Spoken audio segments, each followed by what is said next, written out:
Une immigration choisie pour faire face aux pénuries d'emplois dans certains secteurs. Voilà donc le choix du gouvernement dans son projet sur l'immigration. Mais sur quels critères ? Gérald Darmanin et Olivier Dussopt, le ministre du Travail, veulent proposer des passeports talents. Autrement dit, des titres de séjour réservés à des travailleurs sans papier, présents en France depuis 3 ans, à condition qu'ils exercent dans des professions dites en tension.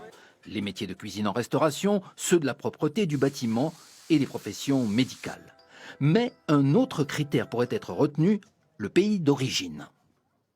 On facilitera le travail pour les demandeurs d'asile. Je donne un exemple. Si vous êtes un Afghan, si vous êtes un Syrien, vous avez de grandes chances d'être éligible à l'asile et en conséquence, vous aurez de grandes chances de pouvoir travailler de façon anticipée. Y a-t-il des obstacles ? Le choix selon la nationalité précisément pourrait poser un problème constitutionnel. Sélectionner en fonction du pays, ça n'est pas forcément constitutionnel, donc, sauf à rompre des engagements internationaux et s'engager dans un processus international de négociation avec ce pays. Autre argument mis en avant par le Rassemblement national, cela va créer un appel d'air et renforcer l'immigration clandestine.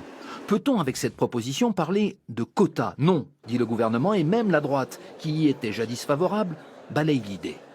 Les quotas, la question a été réglée depuis une dizaine d'années. On sait en réalité qu'il faudrait une modification de la Constitution. Les quotas pratiqués notamment au Canada seraient même, selon cet expert, contre-productifs. C'est la pire des méthodes. Pourquoi ? Imaginez que vous annoncez 10 000 personnes peuvent venir en France. Il y a quelqu'un qui est tout seul au milieu de l'Afrique ou de l'Amérique latine qui se dit « Mais moi, je suis tout seul. 10 000, j'ai ma chance. » À la fin, on va se retrouver non pas avec 10 000 personnes, mais avec 20 000, 30 000 ou 40 000. Dans le projet présenté aujourd'hui, les régularisations concerneraient 40 000 étrangers au total, tous déjà présents sur le sol français.